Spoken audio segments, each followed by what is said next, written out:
Hello, I'm Natasha from Natasha Smart Textiles. I'm a wet felter and I run wet felting workshops and tutorials.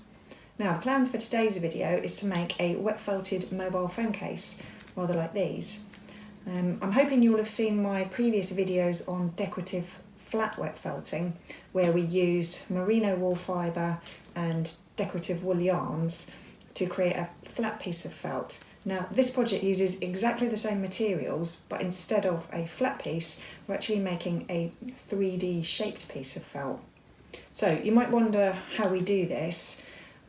We use a resist to help create and shape our form, and also to stop the fibres from felting together. Now, there are all sorts of different types of resist you can use. At its very simplest, just a piece of plastic would work. I've got some packing foam, I've cut out layers of it and just sellotaped them together. Importantly, it needs to be something which the wool fibres can't migrate through, and also is a bit durable and a bit waterproof. That helps. Now, the idea is that we're going to wrap the merino wool fibre around the resist, creating two sides to our piece rather than just one, and that creates a shaped pocket or form, perfect for something like a mobile phone case. Now, you might wonder, why would we bother to do that? Because we could just create flat felt, cut out the shapes and sew them together in a sort of traditional way. Well, this is where the really amazing magical properties of wool fibre come into their own, because we can actually create something by wrapping our wool around a template. We're adding side seams in effect, so we can create a case here which self-seams. So the process of wet felting actually does the equivalent of the sewing for you, which is pretty amazing, I think.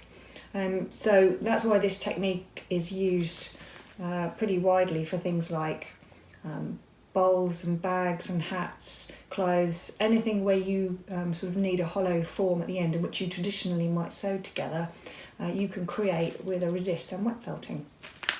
So that's what we're going to do in this video. I think it's probably going to take you about 2 hours to felt once you've got all of your materials and tools and everything together. And I'm going to put all the measurements, the equipment list, all the materials that you need, everything will be in the description down below. Any questions, please get in touch in the comments below. I really look forward to hearing from you. If you enjoyed this video, please do give it a thumbs up and subscribe to my channel, because there are going to be more of these. So in the meantime, happy felting. First, let's look at our templates. So I found that the easiest and most successful way of approaching this is to create two templates. One which is the size of your mobile phone and will be your finished size template, and the other which is at least 30% bigger, which is your starting size template. Because remember, the felt's going to shrink about 30%, so we need to start with a bigger piece of felt to then be able to shrink it down to the size that we want. Now, I've used packing foam to create my templates. To give them a bit of depth, just cut out the shapes several times, then sellotaped them together and covered them in clingfilm or shrink wrap, just to make them a little bit more durable. But you could use anything really, cardboard, an old piece of lino, anything that will withstand being wet even for a short time, but importantly that the wool fibres can't get through. Now, I'll put the sizes in the description below, but mine are finished size 16.5 centimetres by 7.5 by 1.8, and then the starting size 24 centimetres by 11.5 by 2 centimetres. So this all equates to the starting size minus 30% to give the finished size. And I found that's the best way of working it out. So you'll need to play about with a calculator if you want to change your sizes, because obviously you'll want to base it on what your finished mobile phone size is, or if you want to scale up to something like an iPad case, you know, this technique will work for that. And of course there's wriggle room at the end to felt the case a little bit more or a little bit less, so it doesn't have to be perfectly exact.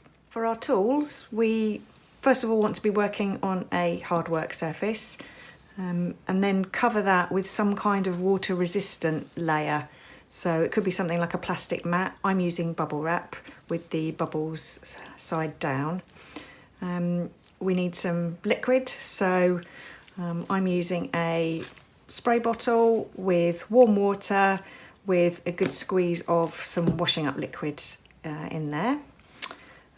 It's also worth having something like olive soap, which is something commonly used by felters, just to get a bit more soapy lather where we need it. You'll also want a piece of net or gauze of some kind, which we're going to use to cover our felt at the beginning, to do a bit of rubbing through just to protect the felt. So piece of net. And this doesn't need to be huge, it really just needs to be a bit bigger than the size of the largest starting size template. So I'm suggesting a 40 by 40 piece of net, and the same size for the bubble wrap, but you could go a bit smaller than that or a bit bigger, it really doesn't matter. You just need it big enough to cover the templates. We also want things like scissors and a couple of tea towels or a small hand towel. And finally we need our materials. So we're going to need at least 25 grams or an ounce of merino wool fleece tops or roving in as many colours as you want. I've picked 5, so I've got 4 main colours, 6 grams of each, and an extra gram of a 5th colour. And we'll also need wool yarns. Between 3 and 5 of these, I'd say. I've slightly cheated with this one because this is actually a 6-strand yarn, which I thought was an interesting one and wanted to try out. But the important thing with the yarns is that they are all very high content natural pure wool, to make sure that they will actually felt in and felt to the merino wool. So I've got mainly, these are mohair mixes, all of these yarns. So just make sure that they're high content wool. And you'll need probably 1.5 meters for each colour of yarn that you use. So the first stage of our project is laying out our wool fibre. Now we're going to be working on each side of the template separately. So the first thing we want to do is divide our fibre in half so that we know we're pretty much putting an even amount on each side. So I'll just quickly do that, and I'll put whatever I want for the next side to one side so I don't get them mixed up. You could weigh this if you wanted to do it very equally, but as this is just a small amount, I'm just going to kind of split them by eye and by feel, really. And I'm actually not going to use my 5th one until the very end, my 5th colour, so I'm going to leave that to one side.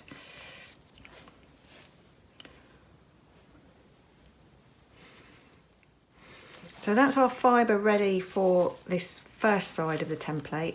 Now normally with flat felting we lay out fibres in layers, maybe 2 or 3 layers, going in alternating directions to create a good bond of fibre. So what we're going to do here is do sort of 2 layers. So it's actually an idea again to split up what we've got for this first side into half again. So actually we're talking about 1/4 of the total fibre that we've got here. Just again to sort of lay out the fibre evenly.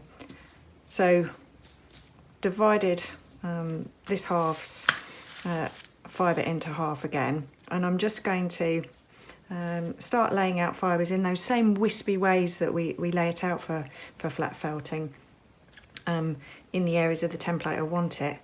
Now my eventual design is a sort of waves of colour going in that direction across the template. So what I'm going to do is make my first layer going in this direction with the fibres, because actually it lends itself more to the design to make my second layer, the more visible layer, be going with the fibres going in that direction. So that's what I'm going to do first. So I'm going to lay out my fibres on the template. Now, because we need to account for fibre going round those sides, and there's 2 centimetres of depth there, and around that bottom, we actually want to go quite far over the edges of the template with our fibre when we're laying it out. So you can see I'm actually going quite far over the edge here. So that's to ensure that those side and bottom edges also get covered with fibre. So I've started at the bottom of the template. I'm then going to move up with my next colour, and obviously you want to make sure that you're overlapping all the previous colour fibre. But remember, this is the first layer, so this doesn't have to be absolutely perfect yet as to how we want it in the end. We're just trying to sort of draft out the colours in the general areas that we want them.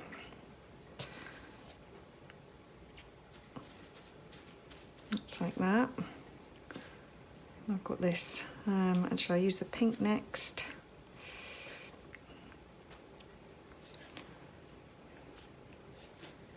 Now I can already see that I've got a little bit of thinness in some areas, because I've covered a bigger area here, but that sort of difference will be able to even everything up when we do our second or top layer of the fibre. So just aim for as even as you can to start with.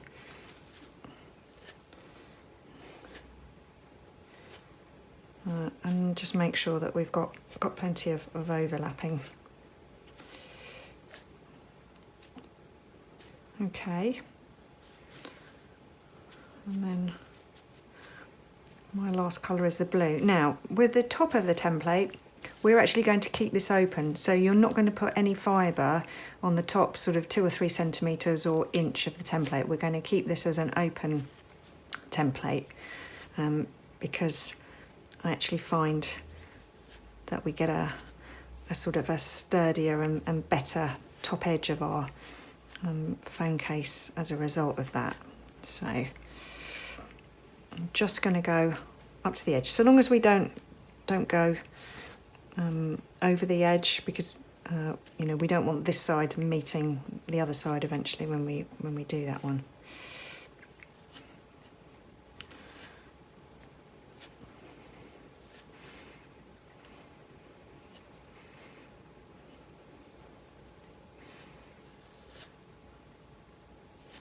And again, make sure you're going right over the edges, so that it sort of meets the work surface, so that we know that we're getting plenty on those sides as well. Okay, so that's the first layer. And then I'm going to repeat this going in the sort of crossways direction across the template, and this will be the top layer of this side. And I'll see if I can speed this bit up.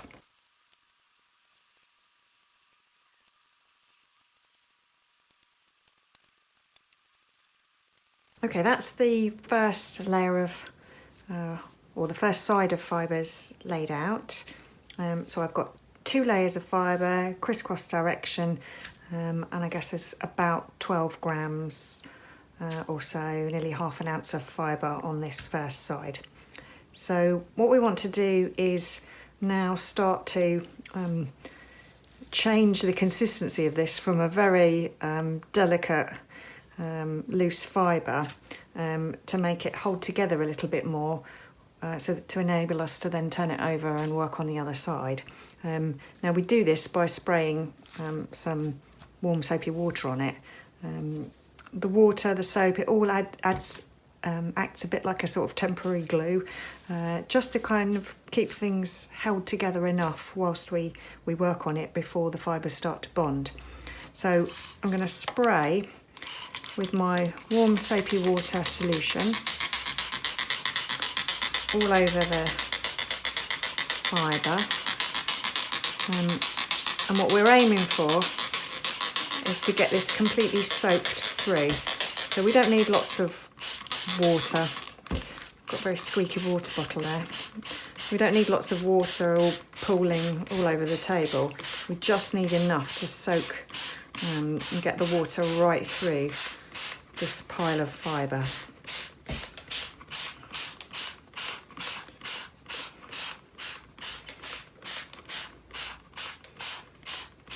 Okay.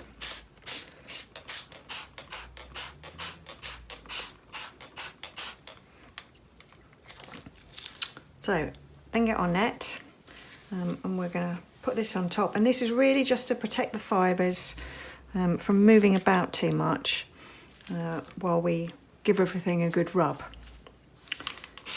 Let's give that a little spray as well.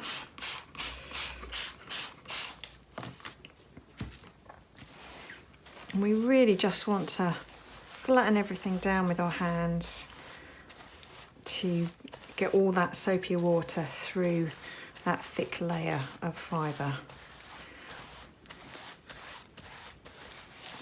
So we're not even really rubbing it at this point to get any kind of felting going. This is really just getting the fibres soaked through with the soapy water.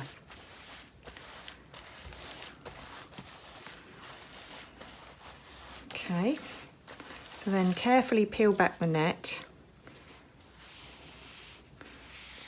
If anything starts sticking to the net, any of the fibres, just smooth them back. Okay, and now you should actually be able to pick the whole thing up. It's a little bit more durable now, obviously, than those loose fibres. And we're just going to smooth the fibres around the other side of the template. And what you want is nice, smoothed, fluffed out edges, not a big lump of fibre, because obviously we're aiming for something that's a nice sort of even consistency in the end. So just smooth out any fibres. Now when it comes to the corner here, we can kind of do a bit of a fold and then sort of smooth out the lump that creates, if you like. So I've smoothed it over on these long edges at the corner. Let's put that in.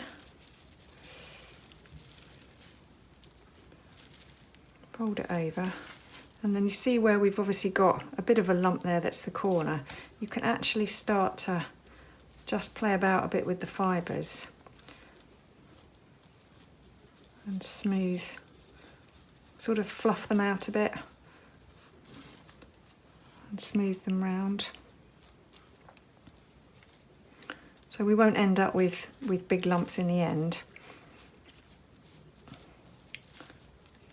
You see the fibres will hold enough at this point just to be able to sort of play about with them a bit, but without obviously them all coming apart. So just have a little play about with the corner, kind of mould it a bit, fluff it about, smooth it.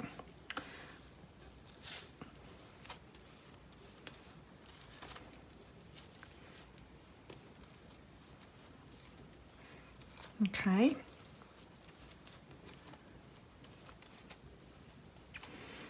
And now we can work on the second side of our template.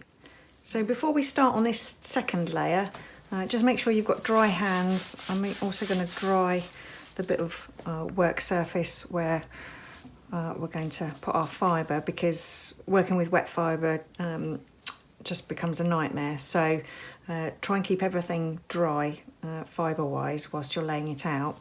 So again, we need to divide up our remaining second side fibre into two lots, because we're going to do two layers again, first north to south, second east to west. So I'm just dividing this up, and then I'm going to lay it out in exactly the same way as we did before. And again, I'm not going to use this fifth one yet. We'll save that until we're sort of doing our final bit of design. Okay, so I'm going to lay out these fibres. Now the only thing to remember really about this second side is that because we had such a big overlap from the first side, It's always good to get that in place, but actually now that we've got that good overlap, we don't need to overlap quite so much on the second side. We only really want to make sure that we get another layer that goes and covers the edges. We don't need to go all the way round the side like we did the first time.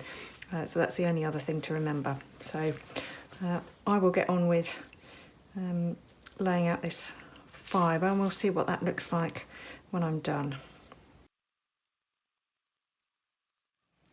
So that's the fibre laid out and sprayed on the second side of the template. So again, we'll just lift it up and have a look. I've still got the way the fibre's spread out, I've still got plenty of overlap there, but it's a bit thinner than the first time. So once we've smoothed over the edges again, you'll see I've actually left a tiny little bit of the fibre, plus I've got this fifth colour, which now that most of the fibre is in place, we can just do a little bit of touching up really. So you can see where lines don't quite meet up, perhaps, and where we might want to add a little bit more fibre of some of the colours just to match up the design a bit better and finalise it. So you don't need much extra fibre for that. I've just left tiny amounts there. So I'm just going to finish doing the corners on this side, and then have a little sort of infill and play about with those remaining colours just to finish the design.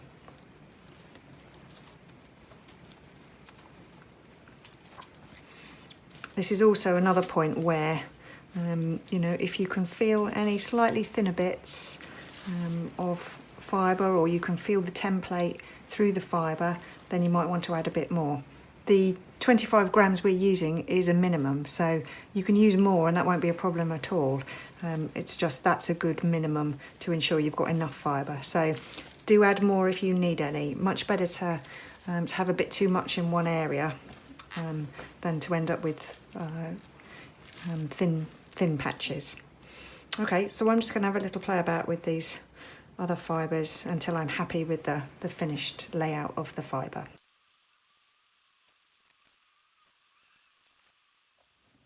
So that's my fibre layout finished.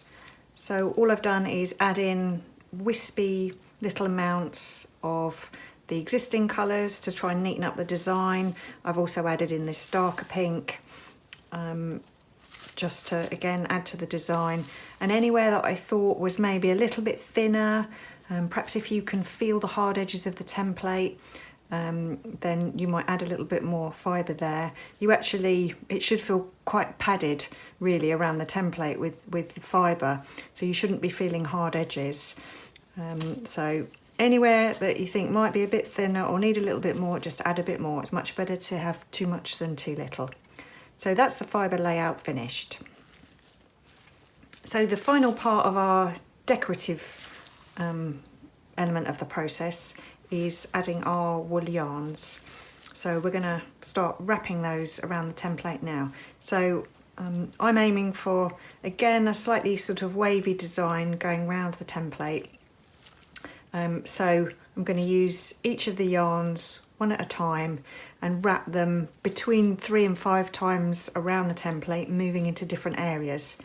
So I'm going to start with this, my cheat yarn, which is actually got 6 different yarns within its length. But obviously you could just add these individually. This was just something I saw recently and had to have. So what we're going to do is you want to start somewhere inconspicuous for your yarn wrapping. So I'm going to start on an edge, but of course you don't want to end up with all of your yarns being in the same place. So try and vary where you start things. Also, through your wrapping, you should be able to work it that you cover up the edges of the yarns by wrapping another piece of yarn over it. So there's ways you can kind of hide these edges, because we don't really want to see them as part of the design, and of course any little edges are slightly more work to make sure they're felted in. So ideally if we can have as few edges as possible. Now that's why when we wrap yarns around the template, we want to keep it in one long length. So don't cut lots and lots of short pieces and add them on. You're just giving yourself a harder job with the felting really, because ends are harder to felt in. So you want to keep your yarns in long lengths, so you've only got cut ends each end that you've then got to try and either hide or felt in. So I'm starting at this edge here.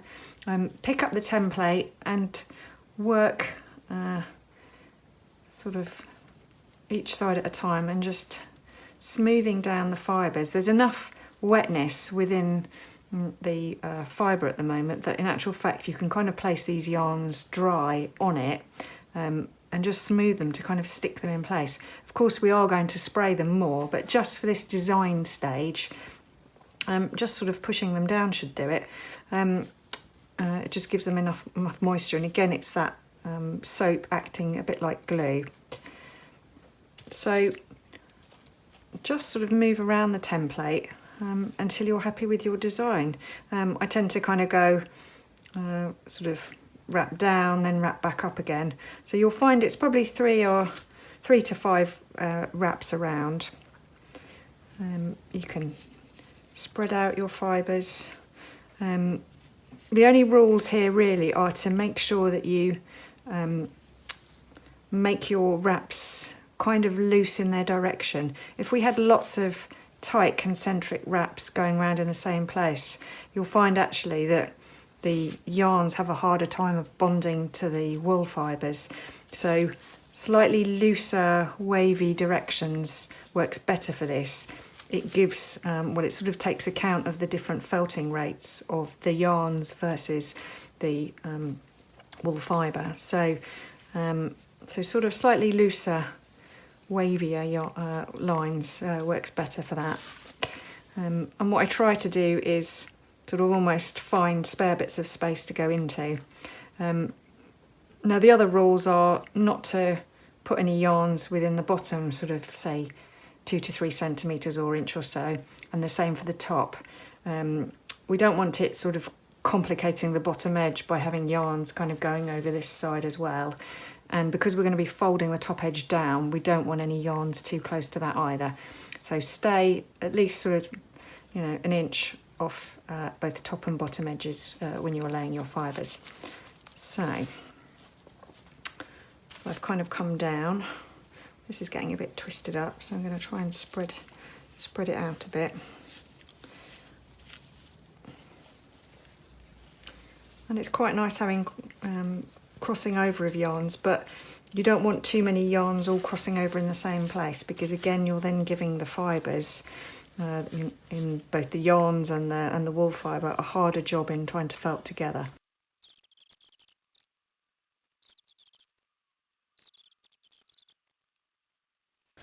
I think I'm going to stop there with that one. Now I'm on an edge again, but what I can do is actually tuck this end under this part. So if I just give that a snip,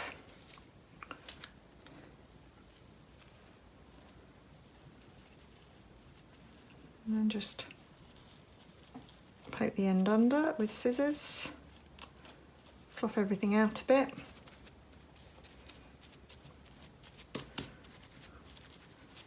And sort of smooth it down a bit so it's all wet and soapy. I'm just going to spread out some of these other fibres. So hopefully you get the idea about wrapping the yarns.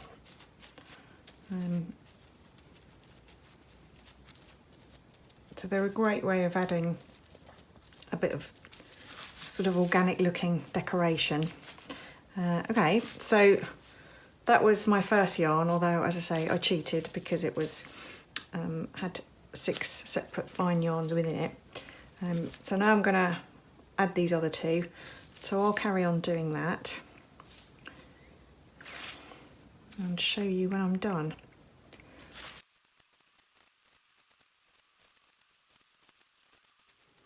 So that's my finished yarn part of the design. So now we're ready to move on to actually start felting this. So to start the actual felting stage, we're going to be rubbing our yarns and fibres to agitate them to get them to start bonding together.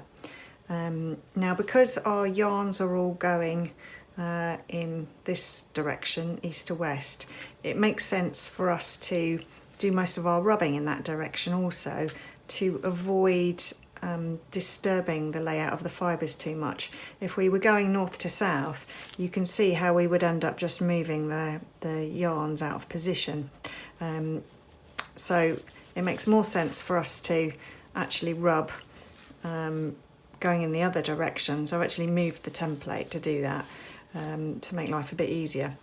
So we're going to be rubbing in this sort of direction to start with for probably 5 to 15 minutes in total, to get all of these fibres and yarns active and then starting to bond together. So the first thing we want to do is give everything a good spray. So the consistency when we're working with wet felting should really be good and soapy. I like to call it slimy. It actually is a slimy consistency that you're aiming for. And that helps smooth the fibres, helps you rub your hands across the fibres, and just helps the process to work more easily and smoothly. Now, again, because all of our fibres and our yarns are all quite delicate at the moment, they're all moving around. If we go back to using our net and putting that on top, that will help avoid disrupting them too much. So to start with our soapy, slimy consistency, and the same for your hands, I'm going to start rubbing. Now it's good to use both hands to do this because you're maximising your effort really by doing it with two hands. It's you're covering more of the felt as you're making it. So I'm just rubbing north to south in that direction to start with, just to start getting these fibres active, grabbing each other and then starting to bond together. So I'm going to work on that for a little while. Now it's a good idea to peel the net back occasionally because the fibres will also start to migrate through the net eventually, and of course we don't want to felt this piece of net to our fibres and our yarns. So quite early on, I'm actually going to do it now, I've probably not even been rubbing for a minute, but just peel back the yarn and the net and make sure that nothing is sticking to the net, and just replace it and carry on. So I'm going to sort of rub this for a few minutes on both sides, also making sure to rub the edges. Don't forget about those either, they need to be rubbed in exactly the same way. So however you do it, you might want to lift it up, give a bit of a rub along those edges.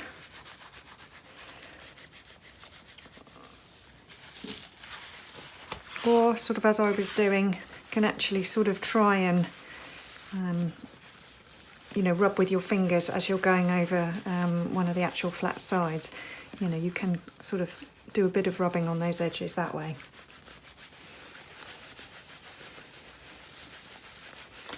I'm also going to turn it over and make sure that we get the other side equally rubbed. Now, early on in this process, we want to sort out our top edge to make sure that we get a nice, firm, sturdy and well felted in edge. So I've not been rubbing this for very long, but just enough to start to sort of compact the fibres a bit. But I think now is the time to fold back this top edge so that we can avoid it looking like we've folded over the edge in the end. The earlier we create our edge during the process, the sort of neater and more felted in it will be by the end. If we leave it too long, you'll find that it will have difficulty actually felting the fold onto the rest of the felt, and it'll look a bit obvious. So we're going to do that now. And it's a good idea to just fluff out the very edges because again it's always better to have sort of fluffed out edges that you smooth together rather than big lumps or lines of fibre. So my edge is all fluffed out there, and then we're just going to fold it back sort of neatly, and you can see that folded over we've actually got a much neater, thicker edge now as a result of that.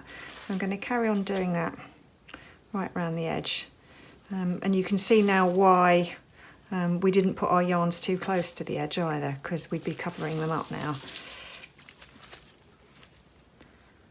Again, just fold that all back.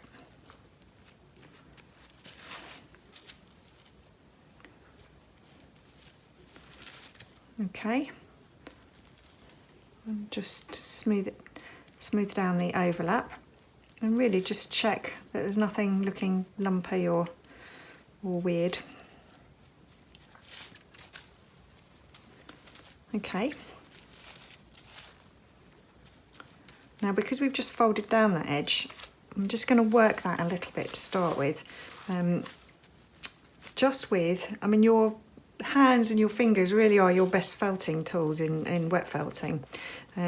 So what I'm going to do is rub along the edge with my fingers. Now, what I'm doing is using my middle finger to rub against the actual edge, the top edge, and I'm using my index finger to rub along the flat part of the edge which we folded over.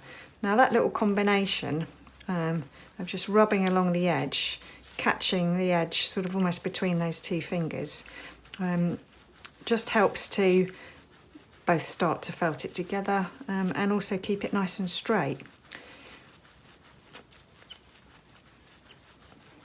So I'll just do that just for a few rubs, and also on the other side and on the edges as well. So that just helps to keep a nice, neat, thick, sort of straight edge.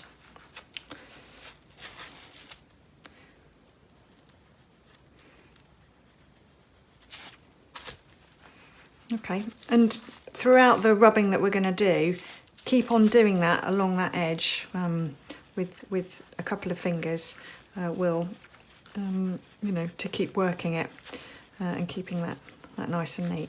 Okay, I'm going to put the net back on for a little while because things are still delicate and still moving around. Now the idea is that once the fibres of the wool, fleece, and the fibres within the yarns have started to bond together, you won't get any more movement of the yarns. Now you can see, hopefully there, how those yarns are moving when I move my hands across them.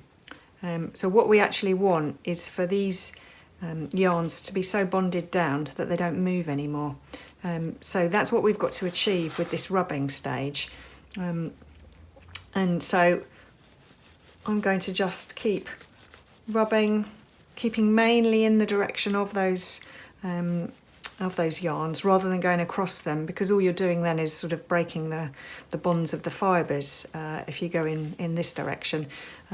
It's better to stick in the direction of your main yarns or fibres to start with, and that just hopefully will mean that they will all bond together a bit more quickly and a bit more successfully. So, but as things are delicate, we will take the net off and rub just with our hands straight on it in a little while, but to start with it makes sense to put the net back on and rub through the net just to give that bit of extra protection to those yarns. But as you can see, I'm still going to be working that top edge as well as obviously the bottom edge. So I'm going to give that at least 5 minutes of rubbing. So I'll show you what that looks like once that's done.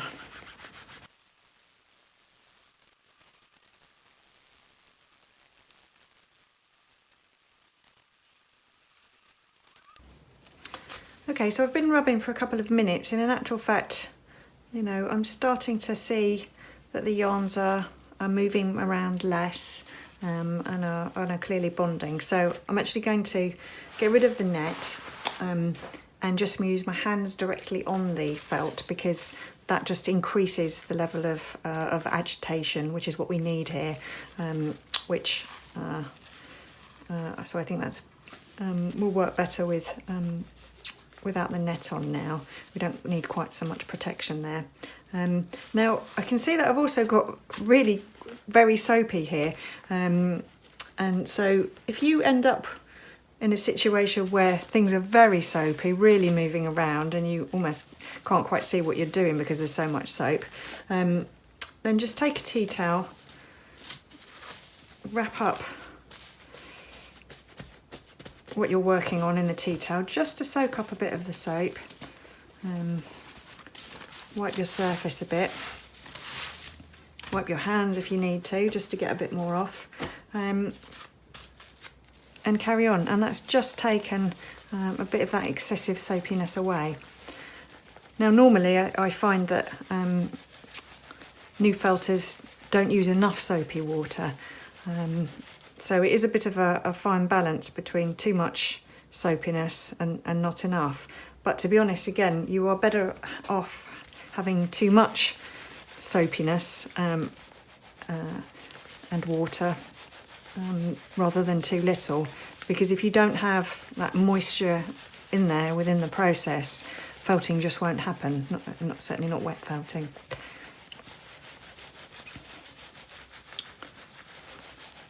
So because things are largely staying in place, I can actually be a bit rougher with it now, with my hands directly on it. And you find as well that if you've got some fibres or some yarns that are being quite tricky, you can see this white yarn here, which is still moving around. You can also do a bit of spot felting. Now, this means really doing a very sort of focused rub along that piece of yarn. I'm not moving in that east to west direction on it, because that will just break the bonds. This is totally encouraging the yarn to stay in exactly the same place and get bonded in that place. So a very focused rub can sometimes be really helpful where you've got yarns that don't seem to want to felt down very well.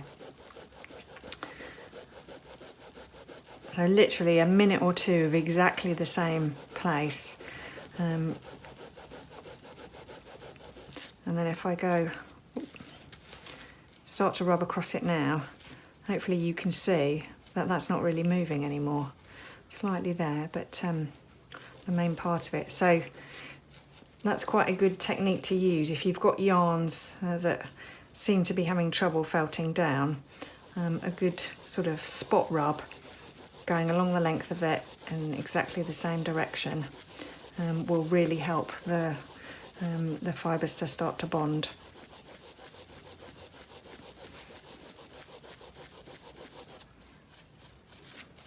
So I'm going to carry on rubbing this now with my hands directly on the felt. Again, taking care of the top edge, also working around the sides. And I'll carry on with that and show you what that's like when that's done. So that's probably going to take me another 5 or 10 minutes of rubbing to do that.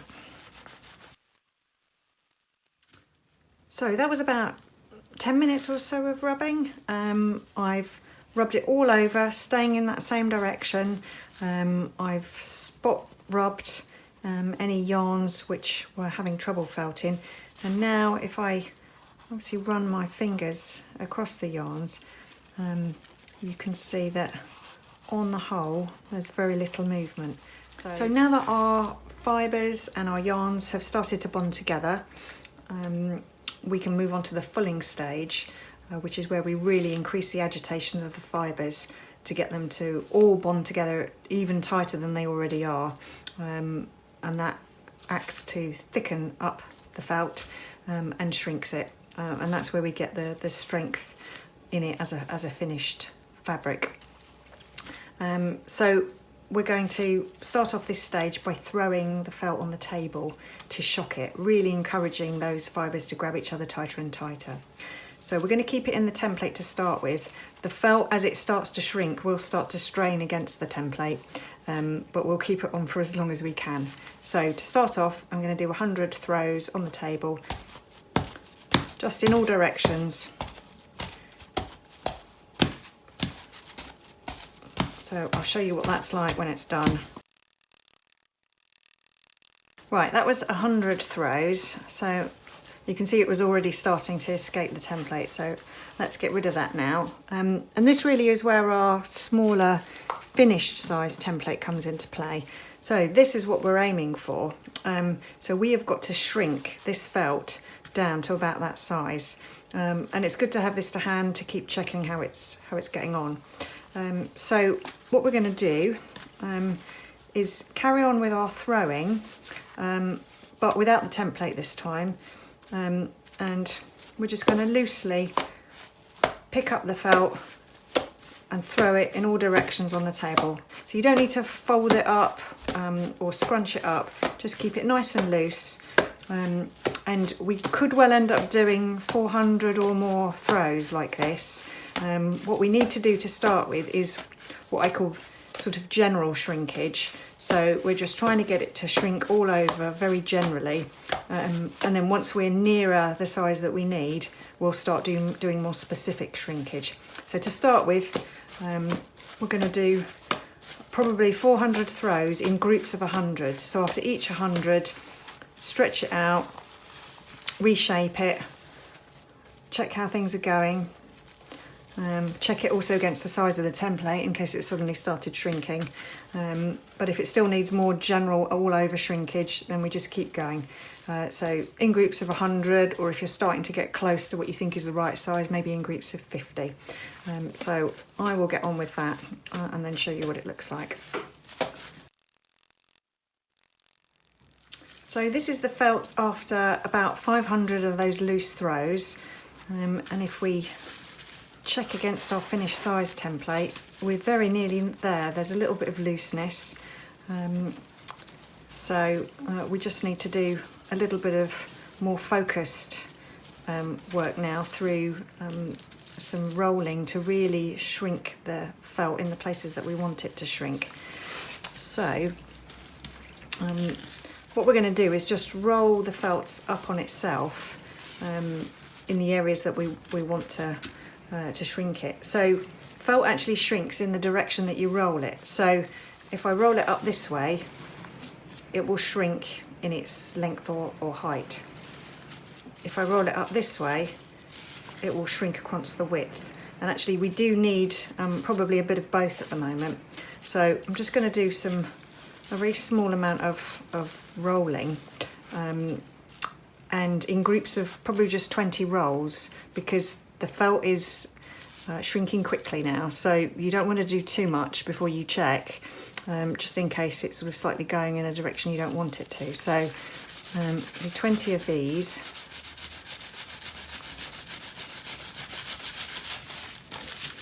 Obviously because it's soapy and slipping about a bit, if you have any trouble, just wrap it in a tea towel.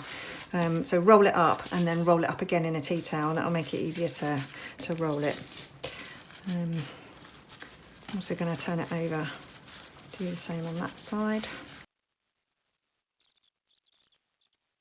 Now, one thing about anything where you've got a square edge, so squares and rectangles, the felt has a habit of wanting to kind of flare out. So to try and reduce that, to try and straighten it, we need to sort of shrink back in, going in this direction, and like this. So we can actually, if we just roll that corner in at an angle, and give that 20 rolls.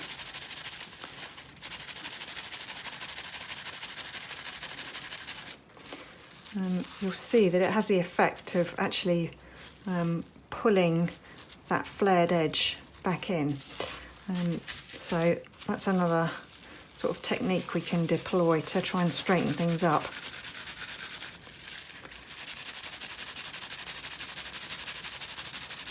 So we're at that point now really where we're sort of moulding, doing a bit of rolling, a bit of rubbing. It's all about shaping things with your hands, you know, to get our final shape. I've turned it over, so I'm going to give those flared corners a go this side as well.